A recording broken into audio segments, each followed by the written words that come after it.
नमस्कार, Haribhoomi news bulletin में आपका स्वागत है। आइए अब नजर डालते हैं आज की प्रमुख हेडलाइंस पर।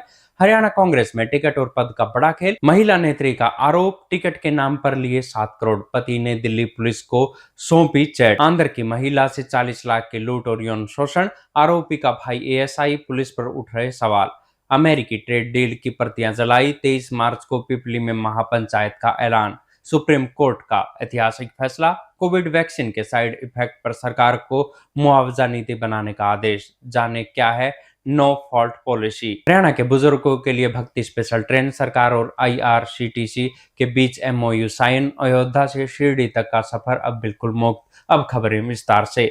हरियाणा विधानसभा चुनाव 2024 की गूंज अभी थमी नहीं थी कि कांग्रेस के भीतर से पैसे लेकर टिकट बांटने के गंभीर आरोप सामने आए हैं। हरियाणा महिला कांग्रेस की प्रदेश महासचिव सुचित्रा सिंह ने पार्टी के वरिष्ठ नेताओं पर करोड़ों रुपए की उगाही का आरोप लगाते हुए अपना इस्तीफा सौंप दिया है। सुचित्रा सिंह और उनके बिजनेसमैन पति गौरव कुमार का एक वीडियो सोशल मीडिया पर तेजी से वायरल हो रहा है। उनके मुख्य आरोप इस प्रकार हैं। सुचित्रा का दावा है कि अक्टूबर 2024 के विधानसभा चुनाव में रेवाड़ी की बावल सीट से टिकट दिलाने के नाम पर कांग्रेस के कुछ बड़े नेताओं ने उनसे 7 करोड़ रुपए लिए थे। टिकट न मिलने पर उन्हें हरियाणा महिला कांग्रेस में बड़ा पद दिलाने का भरोसा दिया गया था। इसके चलते वे अब तक चुप रही। मामला केवल आरोपों तक सीमित नहीं रहा। सुचित्रा के पति गौरव कुमार ने दिल्ली पुलिस कमिश्नर को ईमेल के जरिए औपचारिक शिकायत भेजी है।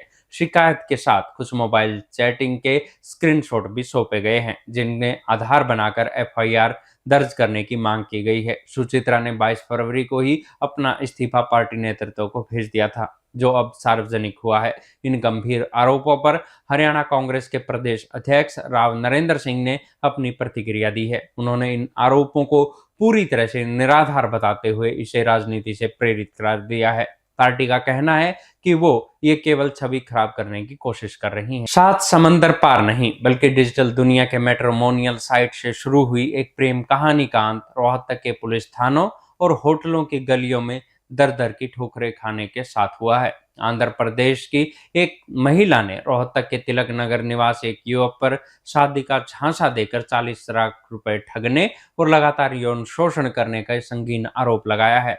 पीड़िता के अनुसार साल 2022 में उसकी जान पहचान आरोपी युवक से एक शादी वाली वेबसाइट के जरिए हुई थी। 2023 में युवक आंध्र प्रदेश पहुंचा।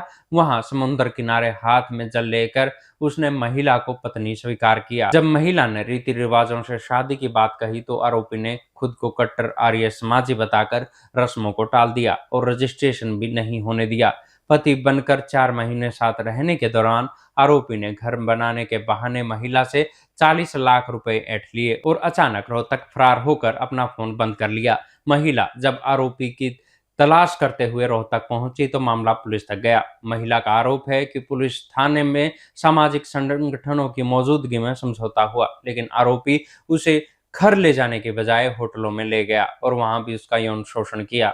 अब महिला का दावा है कि थाने से वो समझौता पत्र ही गायब कर दिया गया है। महिला का आरोप है कि आरोपी का भाई गुरुग्राम पुलिस में एएसआई है, जिसके रसूख के कारण स्थानीय पुलिस कार्रवाई से बच रही है। इस मामले में पुलिस की कार्यप्रणाली पर भी सवाल उठ रहे हैं। रोहतक सिविल लाइन थाने की एसएचओ अंकिता के अनुसार पुलिस ने 0 एफआईआर दर्ज कर मामला विशाखापट्टनम भेज दिया है। सामाजिक कार्यकर्ता सुरेंद्र पंचाल और मनीषा बिरला का कहना है कि जब यौन शोषण रोहतक के होटलों में भी हुआ है तो केस को आंध्र प्रदेश क्यों भेजा जा रहा है। SC/ST एक्ट के तहत 1.5 महीने बाद भी गिरफ्तारी न होना प्रशासन पर गंभीर सवाल खड़े करता है। पिछले 2.5 महीने से दर दर भटक रही इस महिला के समर्थन में अब सामाजिक संगठन उतर आए हैं। उन्होंने चेतावनी दी है कि यदि आरोपी को तुरंत गिरफ्तार नहीं किया गया और केस को यहीं चलाकर न्याय नहीं दिया गया तो एक बड़ा आंदोलन शुरू किया जाएगा। केंद्र सरकार और अमेरिका के बीच हुए हालिया कृषि समझौते के विरोध में हरियाणा के किसानों ने मोर्चा खोल दिया है। मंगलवार को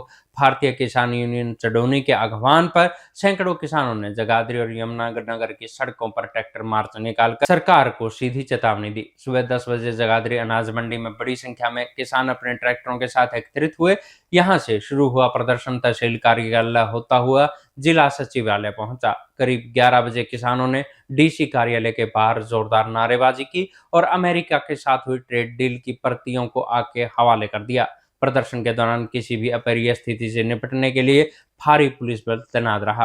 भारतीय किसान यूनियन के जिला अध्यक्ष मनदीप ने इस समझौते को भारतीय कृषि के लिए डेथ वारंट करार दिया। उन्होंने तर्क दिया कि अमेरिका में किसान हजारों एकड़ जमीन के मालिक है और उन्हें भारी सब्सिडी मिलती है, जबकि भारत का किसान औसतन 2 से 3 एकड़ का मालिक है। यदि अमेरिका के सस्ते कृषि उत्पाद भारतीय बाजारों में आ गए तो स्थानीय किसानों की फसल की कीमतें गिर जाएंगी और उनकी आय पूरी तरह से खत्म हो जाएगी। किसानों ने साफ कर दिया है कि यह आंदोलन केवल यमुनानगर तक सीमित नहीं रहेगा।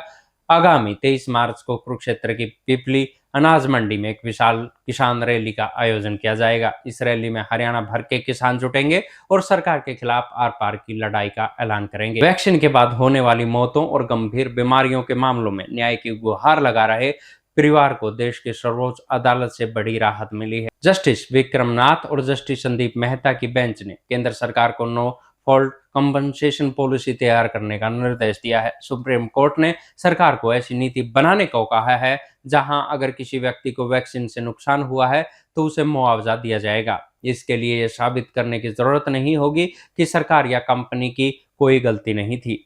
मुआवजा मिलने के बाद यह मतलब नहीं होगा कि पीड़ित अन्य कानूनी रास्तों का सहारा नहीं ले सकता। नीति बनाने का अर्थ ये भी नहीं माना जाएगा कि सरकार ने अपनी कोई गलती स्वीकार कर ली है। ये फैसला रचना गंगू और वेणुगोपालन गोविंदन की 2021 की याचिकाओं पर आया है। उनकी बेटी करुणा की मौत कोविशील्ड लेने के 1 महीने बाद हुई थी। गौरतलब है कि कोविशील्ड बनाने वाली कंपनी एस्ट्राजेनेका ने ब्रिटिश कोर्ट में माना था कि उसकी वैक्सीन से ब्लड क्लॉटिंग जैसे खतरनाक साइड इफेक्ट हो सकते हैं। रितिका नाम की बच्ची की मौत भी वैक्सीन के 7 दिन बाद ब्रेन हेमरेज से हुई थी। आरटीआई से खुलासा हुआ था कि उसे टीटीएस हुआ था, जो सीधे तौर पर वैक्सीन रिएक्शन था।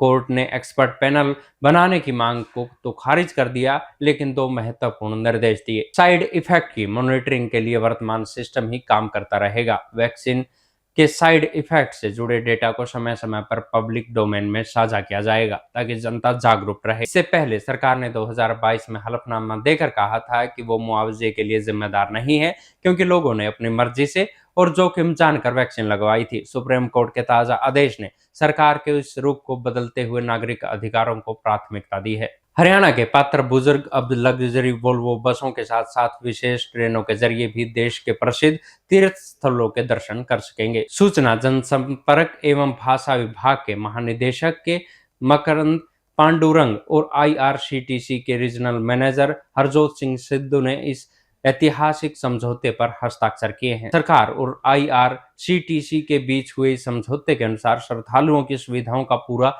ख्याल रखा गया है। एक ट्रेन में कुल 11 कोच होंगे। 10 कोच श्रद्धालुओं के लिए, 1 कोच सर्विस स्टाफ के लिए आरक्षित रहेगा।